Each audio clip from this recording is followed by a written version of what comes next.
উত্তৰ এই অনুষ্ঠানভাগি ৰৈ গৈ যোৱাৰ শদিয়াৰ পৰা ধুবুৰীলৈকে সৈতে মঞ্চই যি এটা প্ৰফুল্লিত ধৰণে বিহুৰ সাতদিনীয়া কাৰ্যসূচীৰ যিটো ফলপ্ৰসূ যিটো আমাৰ সকলোৰে সহযোগিতা আশা কৰা হৈছে, সকলোৱে যাতে সহযোগ কৰি বিভিন্ন পৰ্যায়ত আমাৰ মতি আমাৰ মন উৎসাহিত কৰি যাবলৈ সকলোৰে যাতে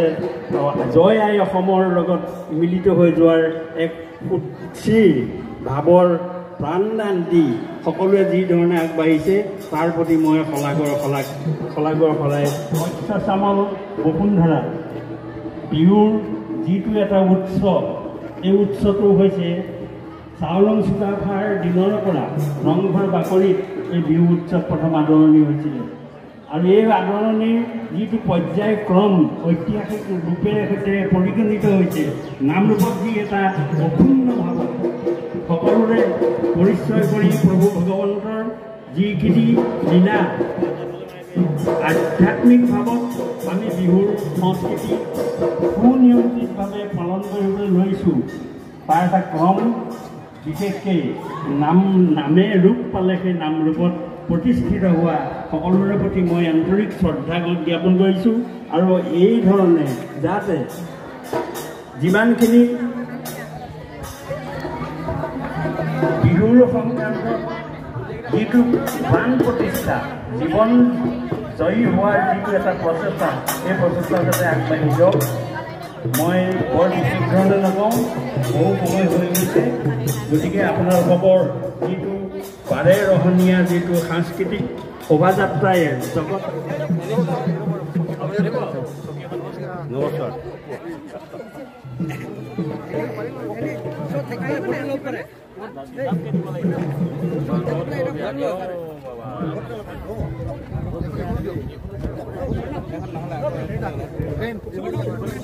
আমাৰ মাজত উপস্থিত হৈছে পৰিজ্যেষ্ঠ সন্মান বক্তৃতাৰ আমি তেখেতকো স্বাগতম জনাইছোঁ। আমাৰ বিহুলৈ আমি তেখেতক স্বাগতম জনাইছোঁ।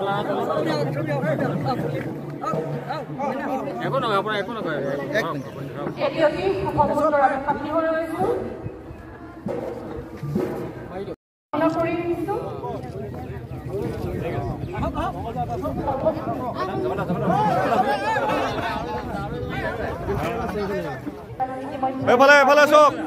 আমি ক্ৰমান্বয়ে দলসমূহক যাবৰ বাবে অনুৰোধ জনাইছোঁ। আমি আমাৰ গায়ন বায়নৰ দল আগলৈ আহিবৰ বাবে আমি অনুৰোধ জনাইছোঁ।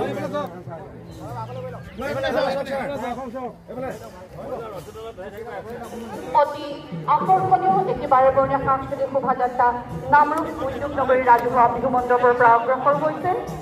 এয়া কছাৰী বামৰ পৰা আমি আমন্ত্ৰণ কৰি অনা গৰীয়া বামৰ পৰা আমন্ত্ৰণ কৰি অনা গায়ন বায়নৰ দলটি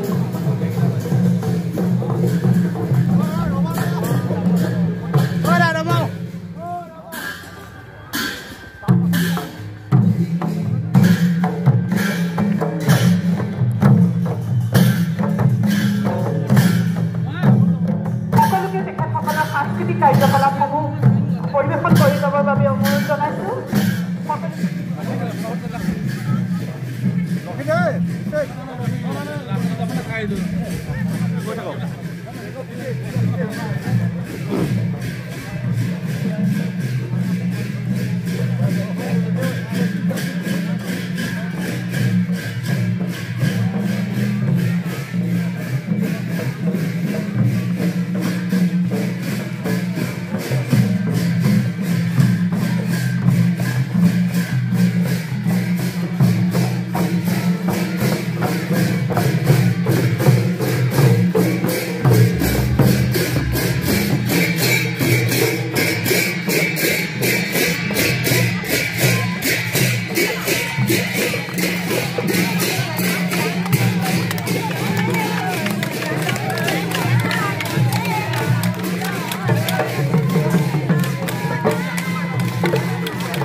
নালাগে হ'ব ছাৰ এই আমাৰ ছাৰ হয় নাম ওপৰ এই ভাইটি দি আছে 3জন এইফালে আছে ভাইটি